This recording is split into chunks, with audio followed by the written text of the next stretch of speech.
People, we're back in Portsmouth, and this week we've got Sam Bell of Trash Arts. Trash Arts, there's been different people who have described it in different ways, but I just see it as a creative hub, not in a physical sense, but just a space where people can tell stories, and in particular film stories. There have been many filmmakers from Portsmouth, but it doesn't mean they necessarily got all the support. I just worry about people worrying too much about security and being safe as opposed to ambition when it comes to creativity. We can make these films in a very much lower budget, get them out there, shoot on a quick time period, which again isn't always the priority. It's just we want to get it done. We've got a method that just seems to work for us. It's this ego thing when you first do anything. You think because you're trying it, success must be coming. And I had all of that, and it was only through failing by making a shit film that it essentially made me stronger as a filmmaker. And that's why I think is one of the most important things with all filmmaking, or any art form, is failure. Failure teaches you to be stronger in certain areas.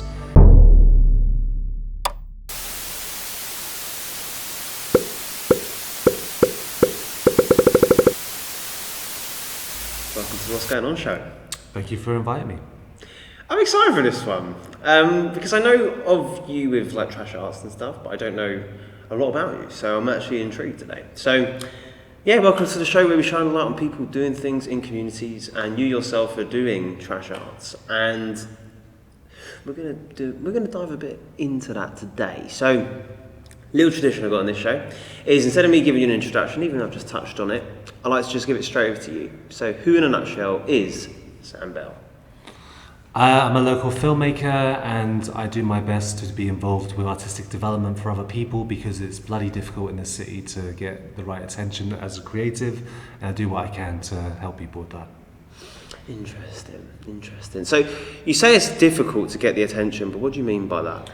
I guess because I've lived in Portsmouth my life, so I've understood that it's not always the easiest, particularly when you're in a city that's not well known for the art form. So with film in particular, film is obviously, there have been many filmmakers from Portsmouth, but it doesn't mean they necessarily got all the support that maybe from the city council or from the people themselves in the city. It's changing over time, but I've only seen that change really in the last couple of years.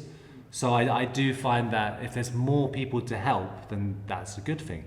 I also find there's I don't know, I just worry about people worrying too much about security and being safe as opposed to ambition when it comes to creativity, because there's a lot of, you can't have a life in this and you can't have a job in this kind of mentality. Whereas if you're a creative, you should be able to find little strands of yourself that can be applied into different kind of project management or different creative endeavors that might not be the one that you see as yourself as your discipline, but that doesn't mean that you can't still have a creative career, as it were. Interesting. So, you said you lived in Portsmouth your whole life. You said when you first started out, it wasn't in your face, if you will. It wasn't readily accessible. So, what made you go into the industry then? Well, the thing is, I started writing stories when I was really young, like 7, 8 years old. And it was the age of about 11 that I was like, I want to make films. And it was just, okay, well, let's find the means to be able to do that. And I was fortunate because I told my mum about it. She asked around her friends, and I got to do some editing at this ex-dance studio that was just behind like some houses in North End. So that was really cool, getting a bit more of a hands-on experience. They edited mostly like promo for award ceremonies or music videos, and sometimes porn. So it was just, here's the tapes, have a little play, and it was like old school editing. So we're talking tape, plugging one tape recorder into another tape recorder and then transfer them over. And so it wasn't the simplest thing, but like it was that urge to want to tell stories. And I mean, I was trying to put feature films together at the age of 13, 14, maybe realizing that it was probably way too soon to be doing that kind of stuff. And again, because of like in 2005, 2007, you're only really working with like the mini DV sort of format. So you're not, I think it was the XLR1 it was called, but it was a big chunky camera. Mm-hmm. So you didn't have that complete access that phones and digital has nowadays. So it was like, this is going to be a bit of a challenge, who do I know around? But fortunately, like I said, I found a few people who were in that zone. And I remember in 2007, there was a desperation is the wrong word, but an urge to get more musicians to connect with each other. And there were these big networking sessions.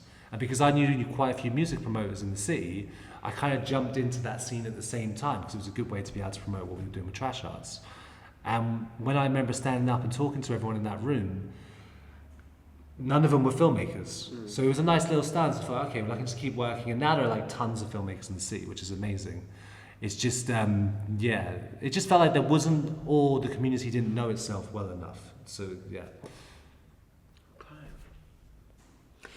So, the name, Trash Arts, where did that come from? It sounds really pretentious, but I was literally picturing a Mona Lisa in a trash can.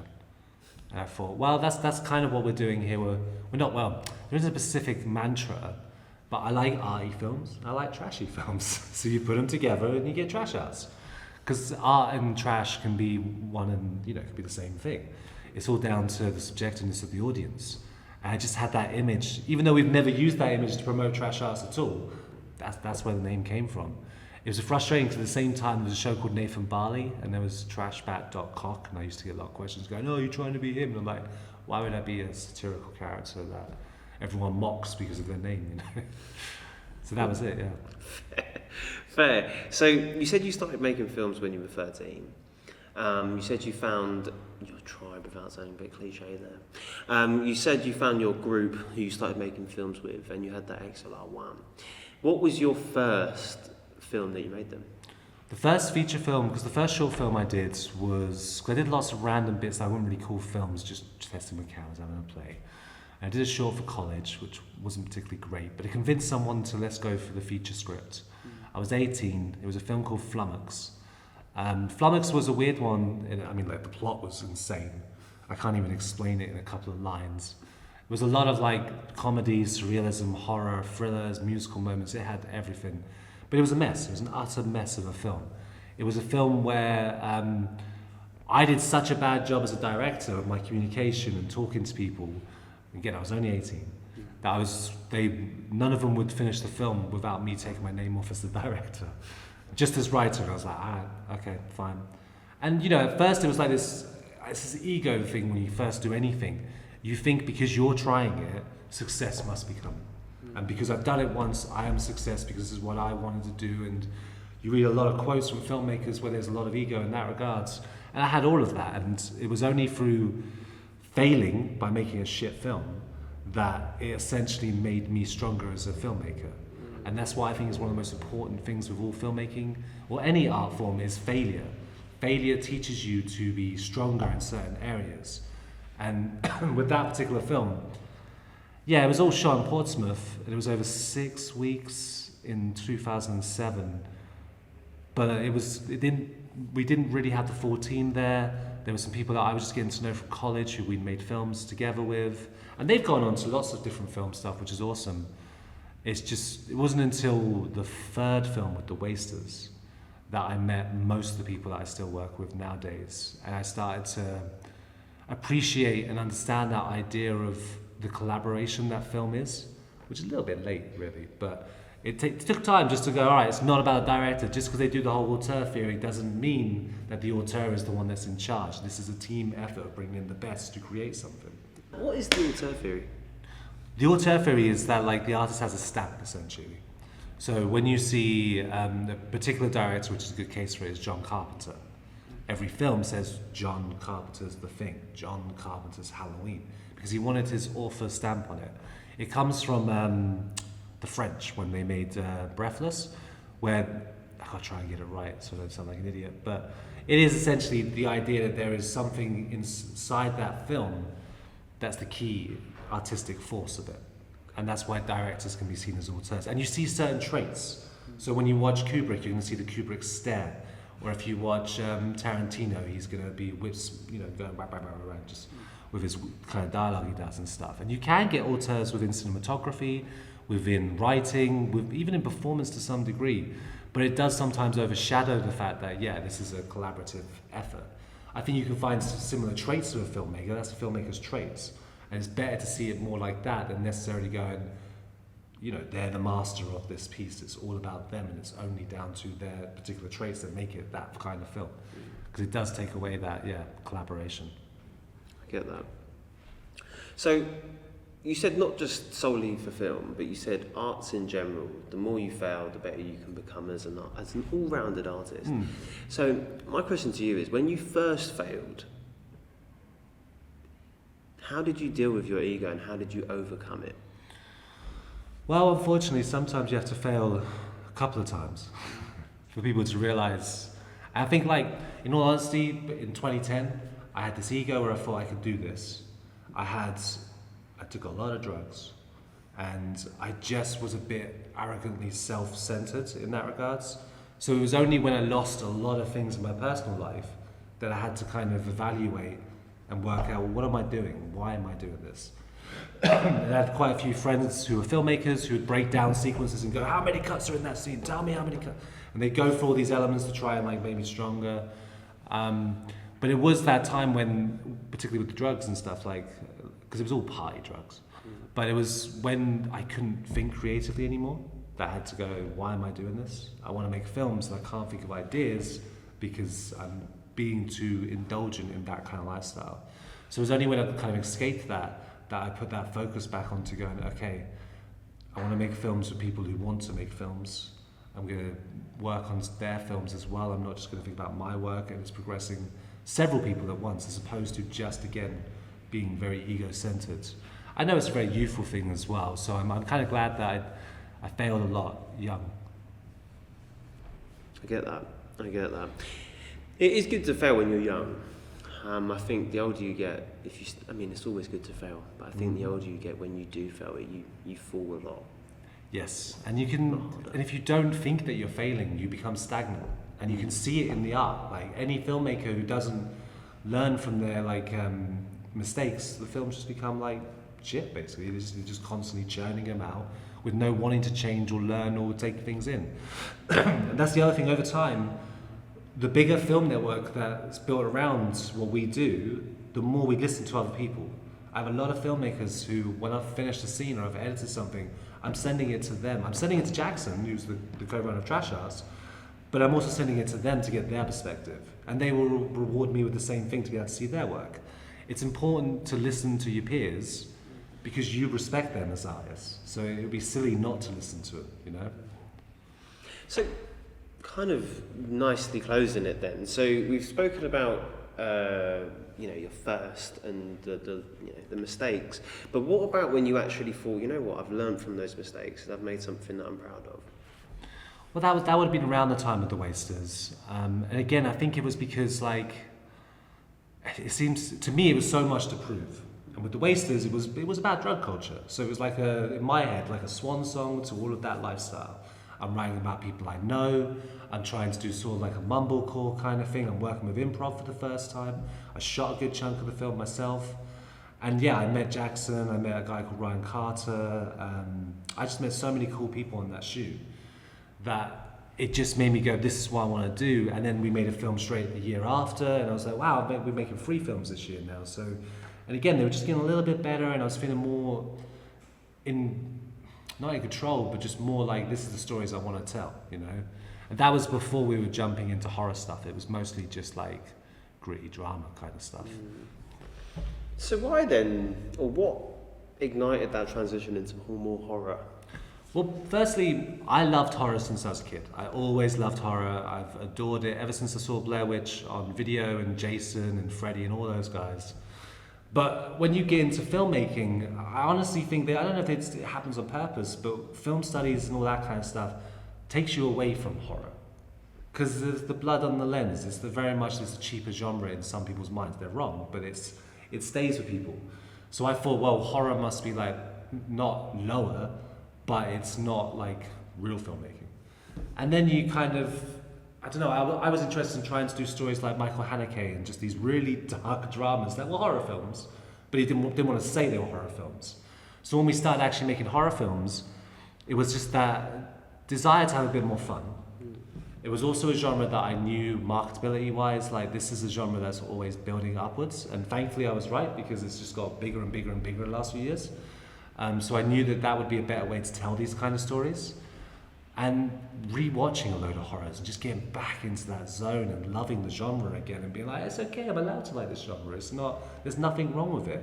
And when you learn from the fact that so much of horror has been kind of bastardized by politics, by religion, whatever, to suit other people's needs for a repressive sort of creative attitude, you go, well, that's kind of annoying, because that means in some ways horror's just because it deals with the nasty stuff in life, it's immediately got a negative reaction to it. And I think that's just wrong.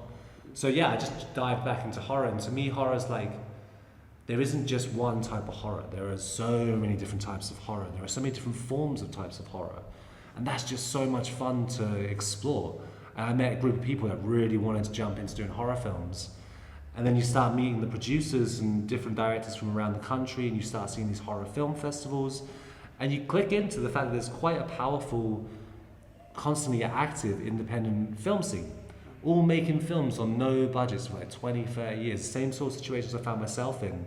And then meeting these people and going, oh, we're all the same. Some of us aren't very good. Some of us are learning. Some of us are trying.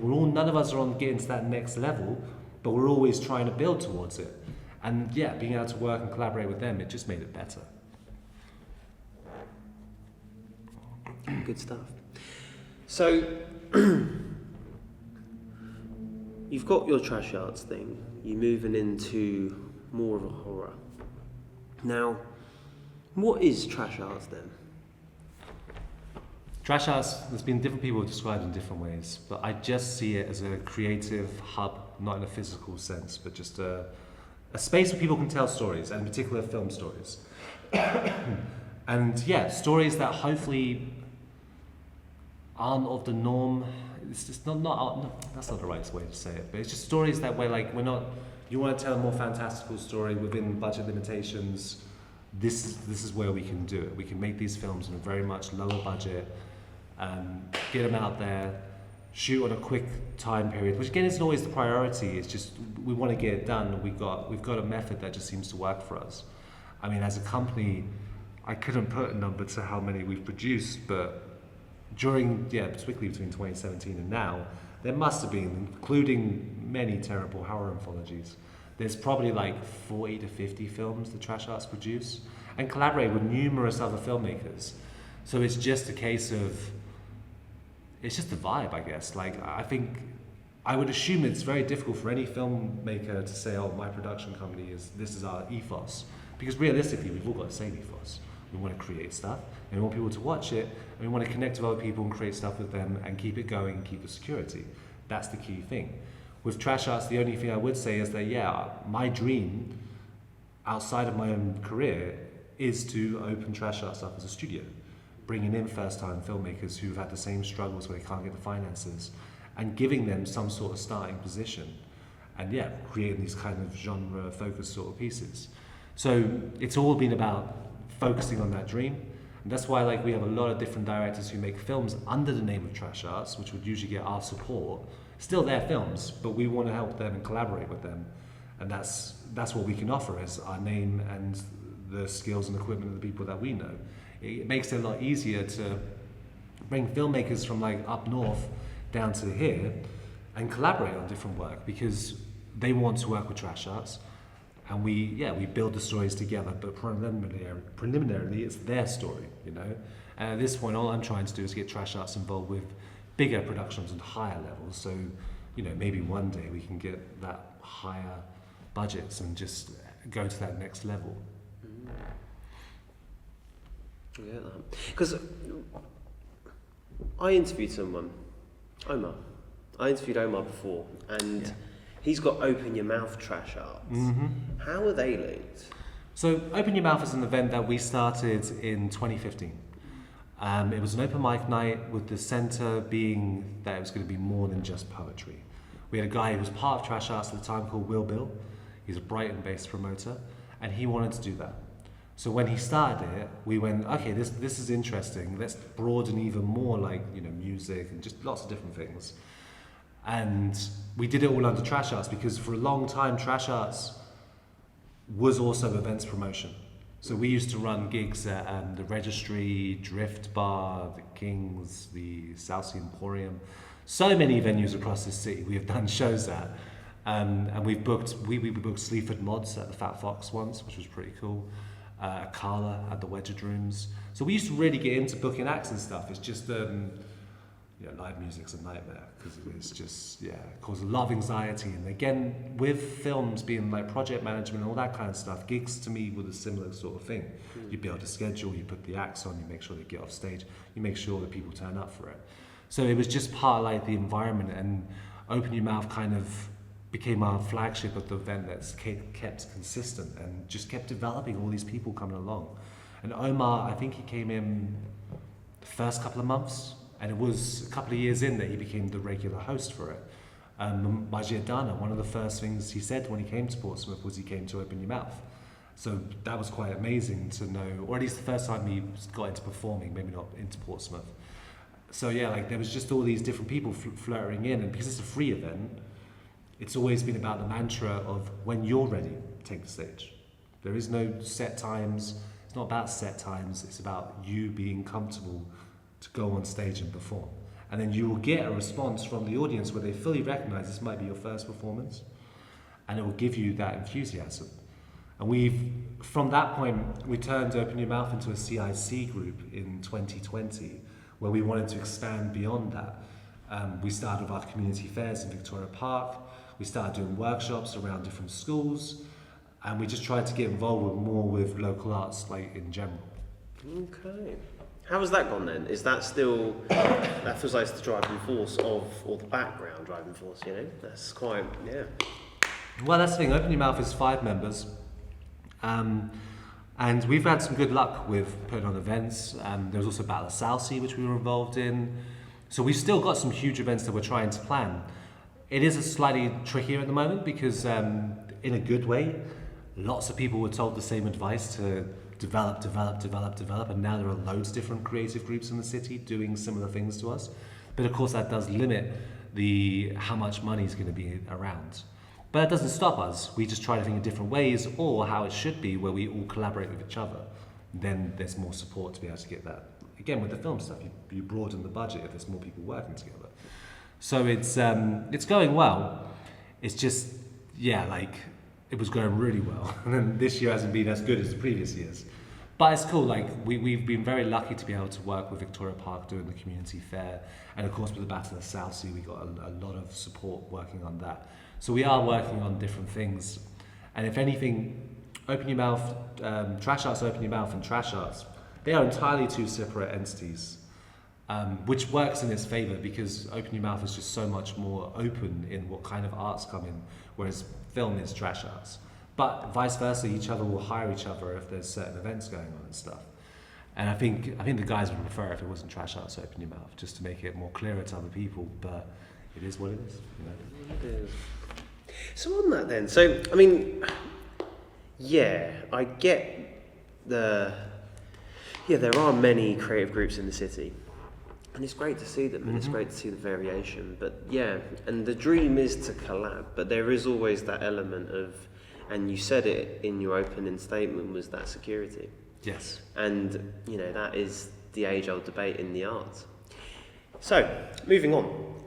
With Trash Arts, I've heard you do film festivals and stuff. So, you said that it's similar to sort of putting on gigs, where you're selling, you're writing, all the bits of it. Now, what goes in to putting on a film festival? Putting on a film festival is there's lots of different tiers. So in the modern world, there's this thing called Film Freeway. The Film Freeway is where you submit your film and then you get all the listings of the film festivals. Back in the day, you had to get everyone's addresses and they had to send you DVDs, and it was just a nightmare. But when it comes to Film Freeway, it makes life a lot simpler. So we have our film festival, Pompeywood. Pompeywood had its 4th year this year, where we were working with the Wedge Rooms for a couple of years. We did the Groundlings before then. We're going to be moving venue next year.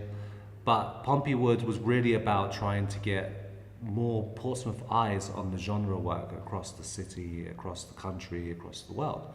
but with a focus on some features that I had seen from going to other festivals and bringing them down so they could see what Portsmouth had to offer as well. With a film festival running it, you get all your films, and then you have to like narrow them down, reduce them down to your shortlist, and then you try to get other judges. I try to always get different people involved, but again, because it's all free, it's the availability of others. But at the same time, they have to be watched. So if no one can watch them, then it's my choices. What's going to be screened? We get some judges involved. We get the venue. You try to booking it for the whole day is always a tricky one because you're like, where do we put the film? How do we keep the audience in?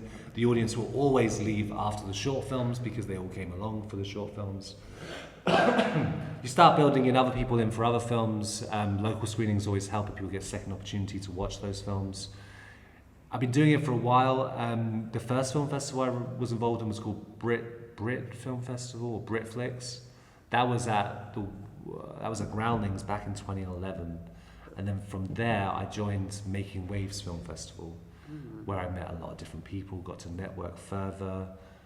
And I think it was around 2020 that I said to Roy, like, you run this, I want to just focus on screening genre films, because he was going into more of an education place, which is good for Making Waves. It works because you get the students involved. I get it, it ticks the box, but it wasn't what I wanted to do. Like, truthfully, because I've been to quite a few film festivals, the best experience of a film festival is networking. It's socializing. It's watching the work, sure, but not all the seats are comfortable, or you can't get a seat, or you've had a few too many drinks and you just want to talk and network. And the weird thing I always say to actors, like, go along and talk to people because you will get work. People will look at you and option you for other stuff. Not every time it's going to be made, but you need your face out there for people to see. As a filmmaker, it's kind of different because they've already seen the work, or they've just walked out the work and you're just talking about the craft with other filmmakers and developing new friends. That, again, a lot of filmmakers I've met at festivals have come down to Portsmouth and shot with us, and we've worked on their products and they've worked on our films.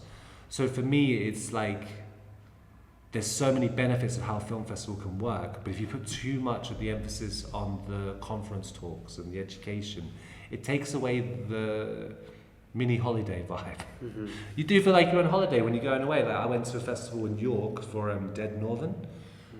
We didn't really see much of the film festival, did mostly tourism, but it was being at that festival, seeing how they ran things, seeing their promotional material. You just felt like it was an experience, and it has to be more than just going into a cinema, you know? It has to feel like one of those experiences. That's why even just like swag of having, you know, a thing around your neck and having a flyer or some sunglasses that have the film festival on it, it just feels a bit more unique to it, you know? That's interesting.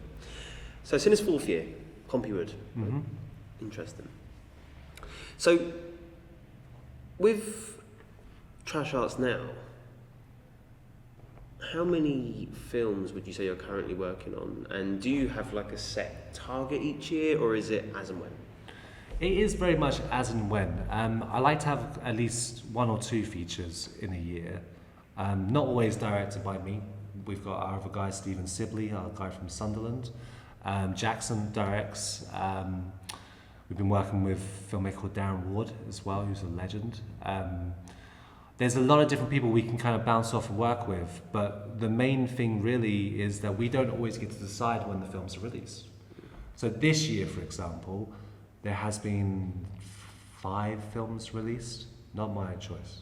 They're all with multiple different distributors who have just happened to jumped on this year. A lot of those films were either shot in 2023 or 2024. It's just sod's law, you know. And that's kind of frustrating in some ways because you want to have more control over your marketing.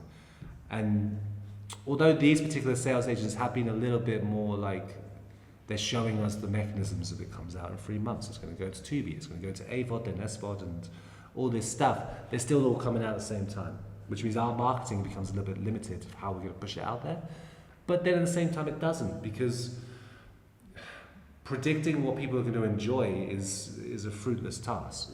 It's just the titles are out there and which one excites them the most to take a gamble at, you know. One of the found footage websites that we work with, Found TV, they have a beautiful kind of collaborative audience who, you know, they really love found footage films, so they will dive onto any one of the independent films and really support it. Whereas some of the other films that we've released in the past, the sales agent's done a terrible job, and they just kind of lamped it in with all their other films at the same time, did no marketing. It may have got to more platforms than other places, but it did not generate as much as other films could have generated.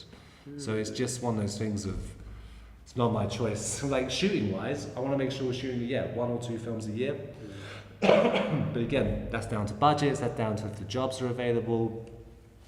Because sometimes we get producers who will contact us and say, look, we'd like you to produce a horror film.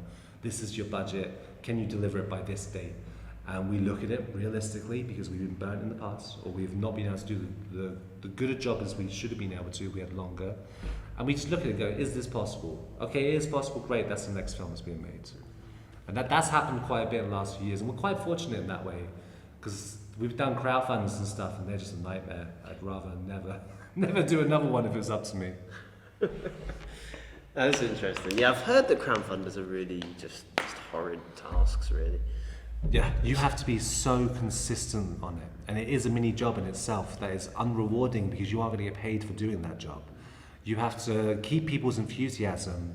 You have to break down your own project and go, well, what's interesting to sell here? And it's really demoralizing because you don't want to think about that. You just want to get onto the creative side and make it and go, well, just trust me in the story I'm telling. But for these people, they want to see names, or they want to see breakdown of just like, what props are you using? What's this? Is there music? Is it going to be this interest? And so many crowdfunders to me are cons as well, because they offer nothing. They offer AI artwork, which essentially sells something that they haven't even created. And goes, this is what the film's going to look like. Like, I don't even know if you have the skills to light it in the same way. So you're all looking kind of similar as well, because all the AI looks similar. There's all these little traits where you go, that's an AI poster, that's another AI poster. Or they'll do like, one of the things I really don't like doing is pay to play, where people pay to have it be in a scene. And I get it, it makes money, generally a lot of people will do it, but I just don't like doing it at all. I don't want to say, I want the actors to be involved because they're interested in the film. And in some ways that is being interested in the film, and it's it's rich people who want to just pop in for 2 seconds and say a couple of lines and put it onto their IMDb with 100 other credits where they've done the same thing. But it doesn't make anything extra exciting for that film. It doesn't add to the film to have someone pay and play. It's just going, what can I break down every element of this film to make money from? There's only so much you can do that without feeling like you lose your soul a bit, I see that. So when it comes to distributing out film, you say you get sales agents involved. Do you ever do it by yourself? Do you ever just distribute it myself? With self-distribution, it can be a very difficult thing. You need to have that core built-in fan base, and although I know that people know who we are, a lot of them seem to be filmmakers. So it's hard to say that we have a core fan base who's going to follow with every self-distributed film. I also prefer to work with multiple different companies, some that we have loyalty to because they've worked well with us, but also to explore those different kind of revenues, to see what promotion they can put into that work. We were set to try and self-distribute one of our recent films and look to set up a new distribution model because we are a bit fed up with how distributors are treating us. But it's not that simple. It takes a lot of work. So we're going to take a bit more time to make sure how do we do that correctly. It's a very difficult thing with self-distribution. Like in the old days, you just go on YouTube and you just put it on YouTube. And that would be our channel, and it would be, this is like our own network. And we used to have 2 comedy web series that ran for like 3 or 4 years that we just used to post straight onto YouTube, and we were happy with that. But afterwards, you go, well, we didn't earn anything from that. And we didn't get a wider audience because we were stuck through YouTube's algorithm. Whereas at least when you're working with one of my sales agents based in Canada, Darkside Releasing, they've released at least 11 of our films and take all the films to the markets. We can't go to Cannes Film Market, we can't go to AFM or Berlin, but they will be there with our films, selling them. And that's what so many of the other distributors offer. They offer that extra, their connections essentially to get them out there. Even if you're not seeing that immediacy of like great earnings, but then as horrible as it sounds, it's a very tricky time for independent filmmakers. I don't know lots of filmmakers who are earning off every single film they're making. So I'd rather it was out there getting to different places than necessarily me focusing on one film, going, I'm going to self-distribute to the point where people will start, paying for it. It's really tricky to get that. So would you say, would you say it's who you know rather than the quality of the film? What I've learned from budgets in the last year or so is it's more about how exciting the package becomes. So when you're trying to get 1.2 million or something like that, you need names. A-listers who are happy to jump on for a month, but recognizable names that sell on an international level. So like localized, or not localized, but nationalized actors may not still have that same gravitas. You need those names. That's why Jason Statham and Nicolas Cage, they're most recognizable faces in the world because they have their meat and vegetable. They know what they're going to sell you. I mean, Nick Cage is a bit more interesting nowadays, but for a long time he would have 12 films announced at the Cannes film market, and he might not even shoot them all, but they've all pre-sold already because his name's so recognizable.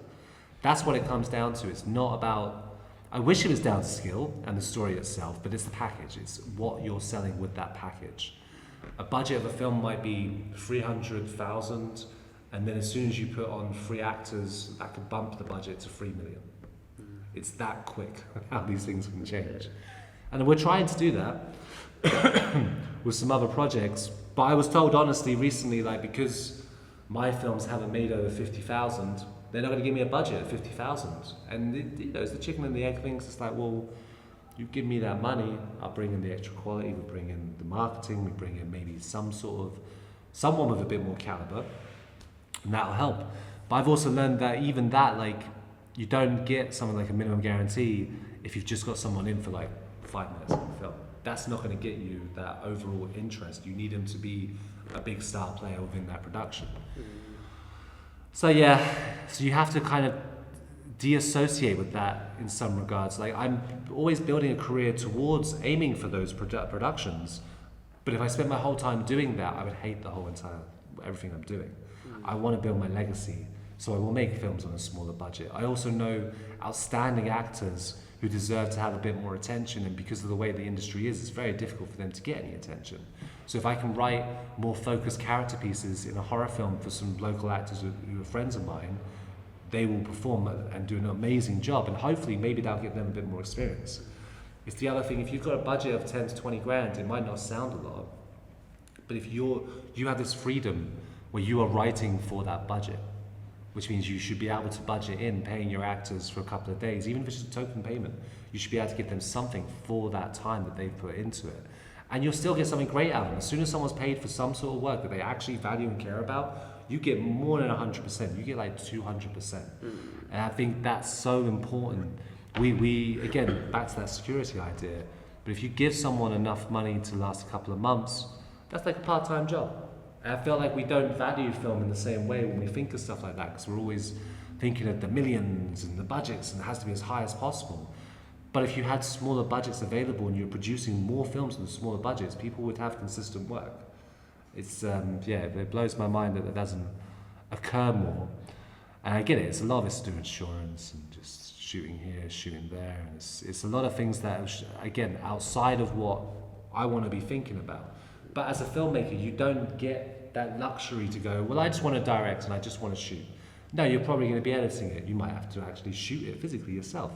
And then with deliverables, which is what distributors take, things have changed like that. It's gone crazy because now you have to think about more captions, which you have to design yourself, subtitles. Then there's the gallery photos, and then there's the ME track, the music and editing, and then 5.1 sound mix. All these extra elements are going to make your project more easier to sell, because the more you give availability of soundtracks, the more availability to dub the film in different languages and get it out there to wider markets. So you've got to think about all this stuff that you do not want to think about. And I don't think filmmakers get that, like, if you want to get it sold out to further, you're not going to get that magical wand where someone's going to go, oh, well, we're going to pay for all of that because you're so brilliant and everything's perfect in your film with nobodies that you're just going to get everything land on the plate. It's like, no, you've got to do those deliverables yourself, just so you can reduce the costs of how much your film will be when it goes out there. Because you do less, they're just going to charge to their labs and stuff to do it, and then you ain't ever going to see any earnings. Yeah.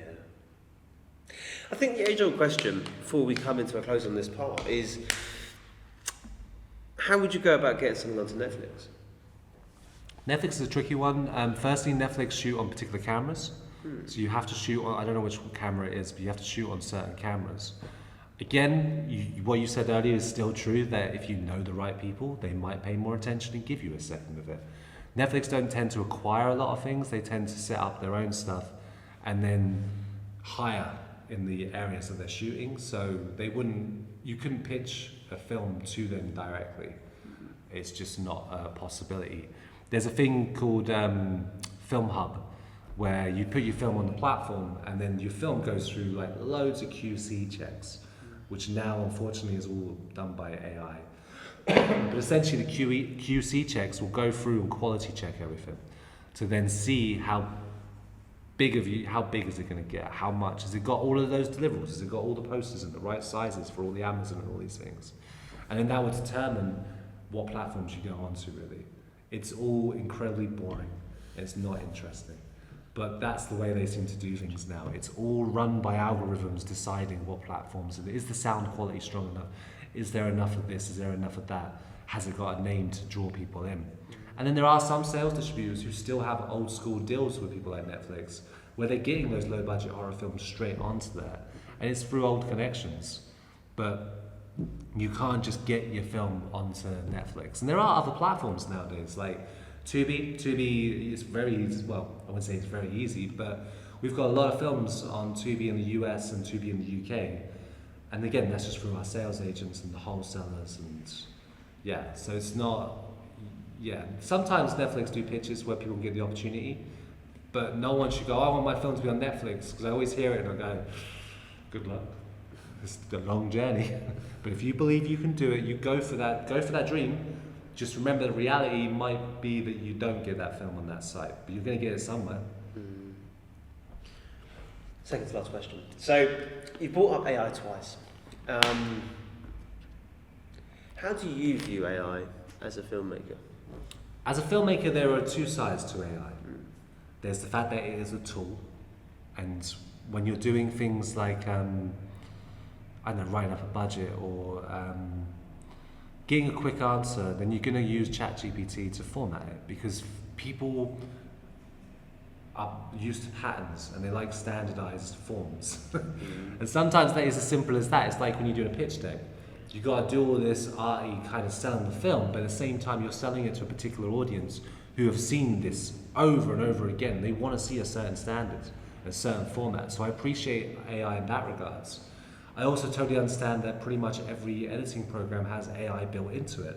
So you can't really go, I won't use any AI. It's like, well, you just put some sound alterations there, or you know, you've put a couple of filters on that, that's AI.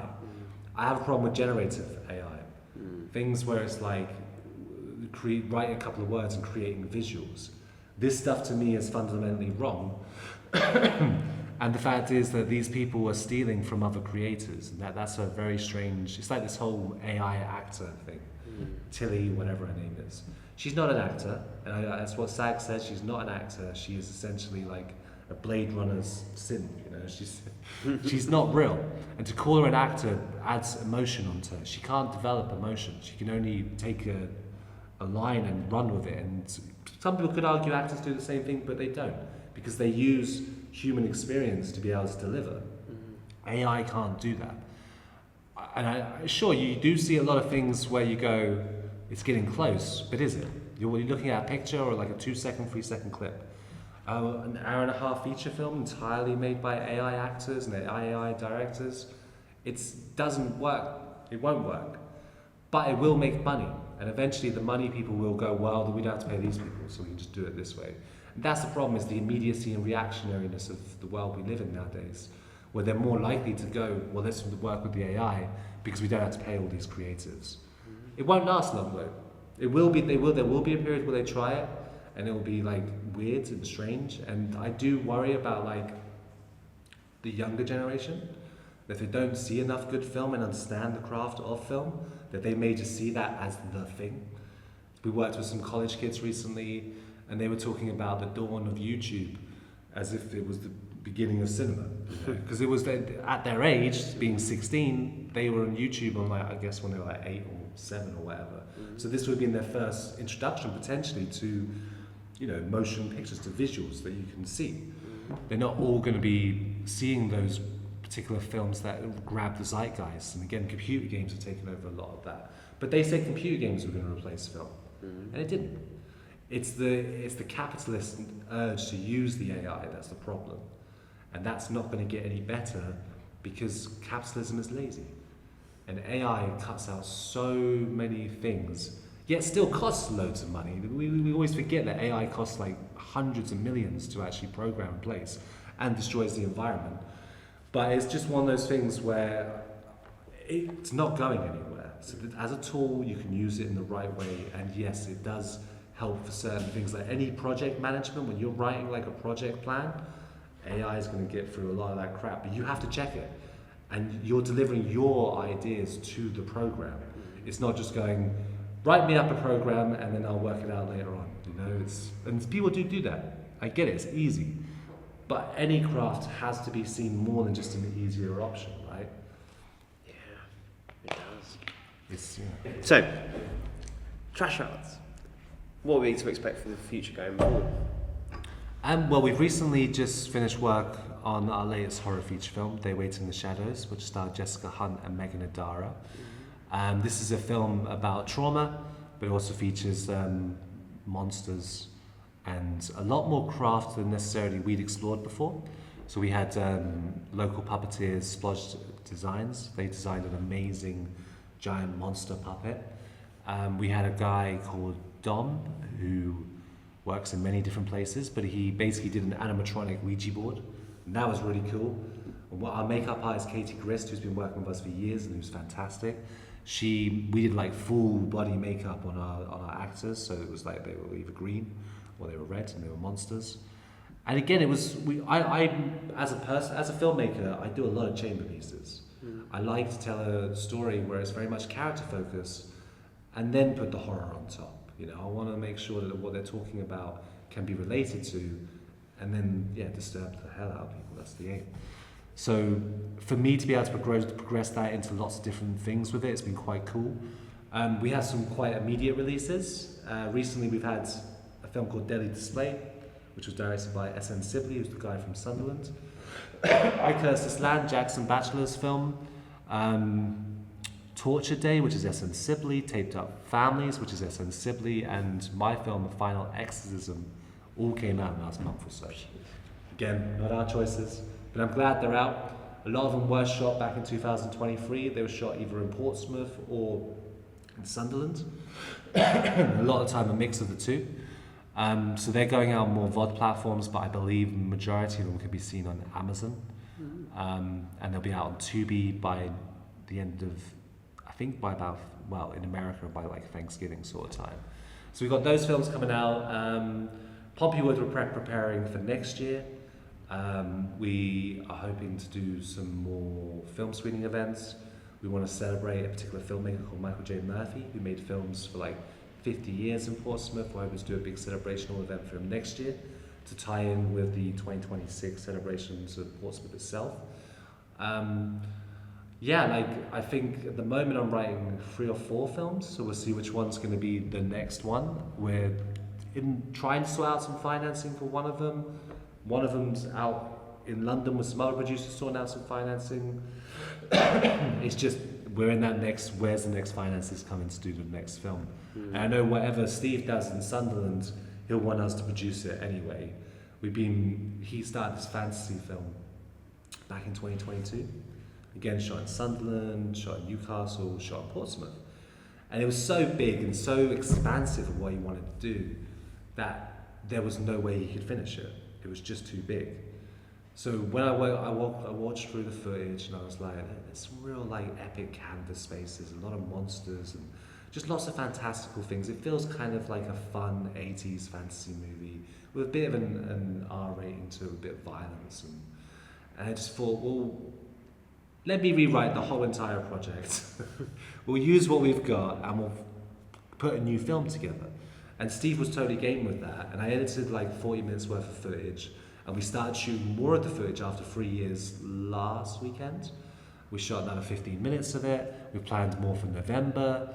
And we will finish the film. Because again, I saw so much like talent they put into it. And I just thought, well, we can't abandon this. We've got to find some way to finish it, even if it does mean recrafting the whole entire story, and it gets a bit confusing. But it's worth it, you know? I don't like to see talent being wasted. And again, it comes to that idea of like the security and the ambition thing. So if I can help in any sort of way, and that's why I like jumping on and editing people's films, because I'm going to find, well, I'm hoping to find the good craft that they put into that production and just fine line it and just cut it together so at least they can shine through, you know? So a good few different bits and bobs. There's probably stuff I've forgotten. But we're just trying to like keep constantly moving forwards and keep producing different type of work. Good stuff. I hear it. Well, that brings us to a lovely close on that part then, Sam. And thank you for sharing and being honest with me. Thank you for that. Thank you for inviting me. And it was a pleasure. And I guess, yeah, we'll put a pin in it there. And we will crack on with part 2. Okay. All right. So, welcome to part 2. This part we go out into the street and we ask a question about something around the topic of what you do. Okay. I won't reveal the question until you see it. And feel free to stop at any time to react. Feel free to watch it till the end. It's about a 2-minute, 49 video. And yeah, let's just crack in. Let's crack on in.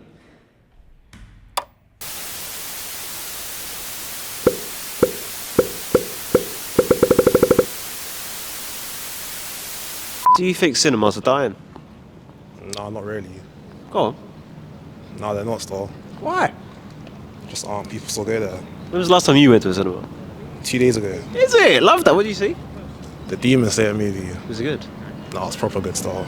Okay, interesting. Was it busy in there though? It wasn't really busy because it was a school day, but yeah, like, no, it wasn't still. Oh, 100%, mate. The money that they charge for cinemas now is absolutely ridiculous. And obviously, everything's online. You can download whatever you want. If you know the right sites, you can see films before they're even released. So, yeah, cinema's dying out, mate, in my opinion. Do you think cinemas are dying? They're dying, do you think? I don't know. I haven't been to one. I last went to one the other day, actually. Oh, interesting. What did you see? The Conjuring. Was it good? It's alright. Yeah. Was it busy in there though? No, I went to the one over Port Solent, so it weren't actually that busy. But I think View was booked out, so it's just expensive. Do you not think? Yeah. I'll get cheaper snacks at the shop. Yes, Okay, what? definitely. Way too many streaming services.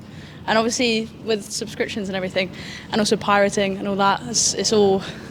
Cinema is definitely dying, which is a shame. Such a shame. It's a shame, but it's definitely the reality, yeah. Oh my god, when was the last time you went? Oh, do you know, I actually went a couple of weeks ago. So, fair enough, I went a couple of weeks ago. But before that, maybe like over a year, Really? 18 months, yeah. Wow. It's been a minute. Was it busy? No, it wasn't busy at all. I'd say there's probably like 10 people in there. Do you think cinema is dying? I don't know, I never go to the cinema, so Really? When was the last time you went? like 5 years ago, I think.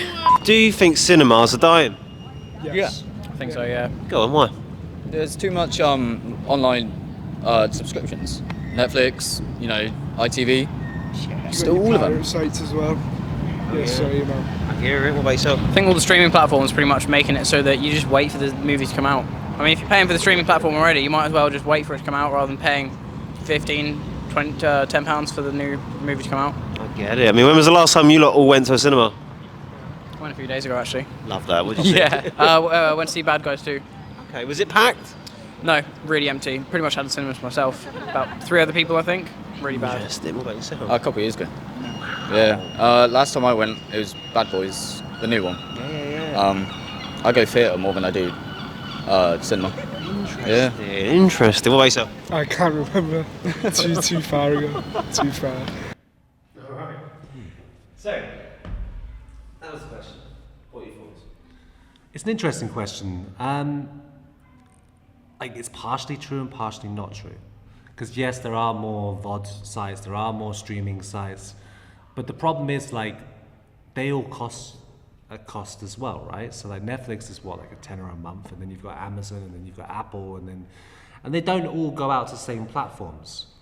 If you want to watch a Netflix movie, you ain't gonna see it in the cinema because there's a whole thing that they've got going down with the cinemas, and only a couple of films started to pop up from Netflix, and even they understand that cinema is still a really powerful platform.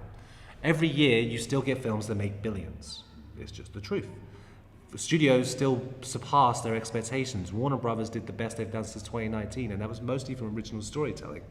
So I don't know, like, the cinema experience, is it too expensive? Partially.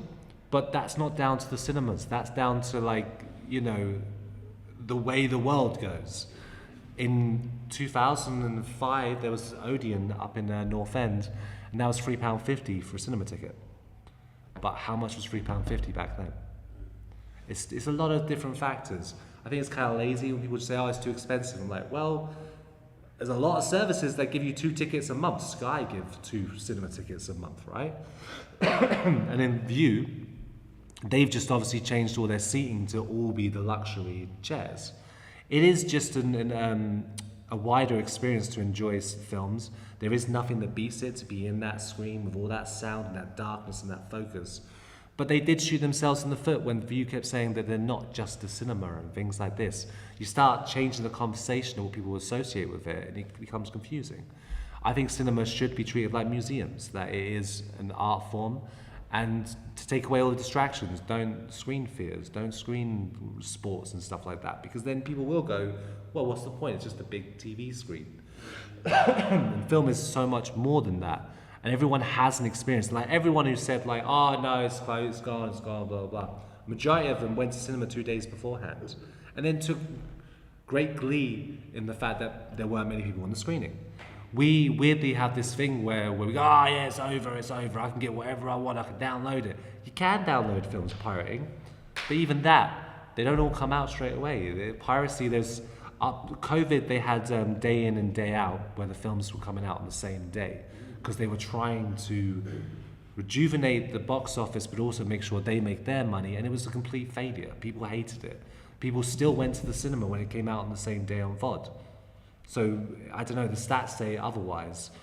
But I think because it's the old Institute of Hollywood and stuff, I think people want to believe that Hollywood is dying in that respect, and the VOD sites aren't helping for certain types of films.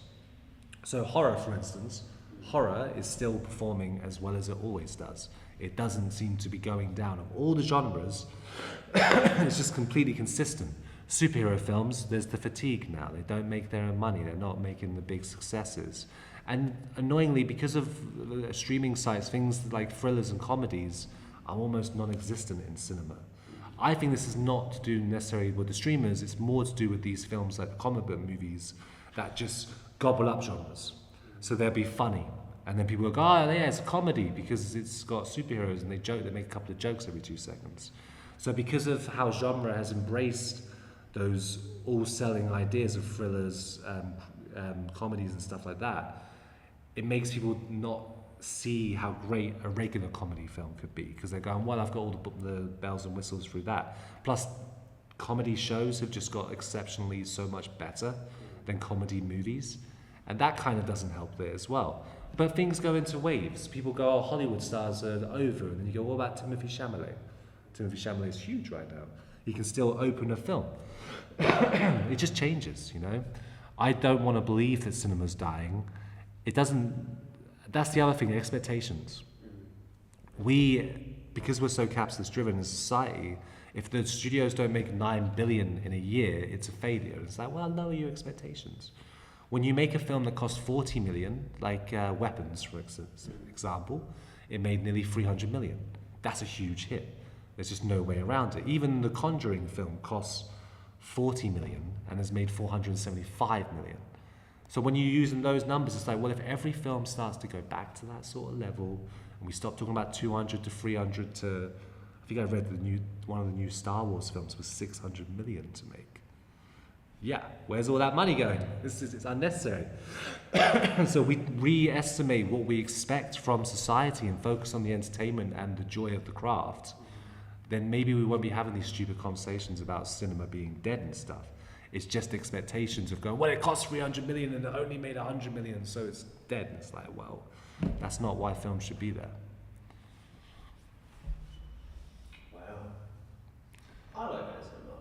It's fun, yeah.